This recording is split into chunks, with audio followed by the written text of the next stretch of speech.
I go sweep the house and they come.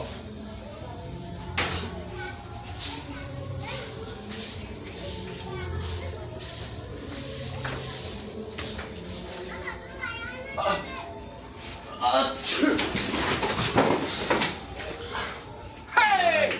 Ayé mi tèmi bá mi. Ima, Petru, ikudu.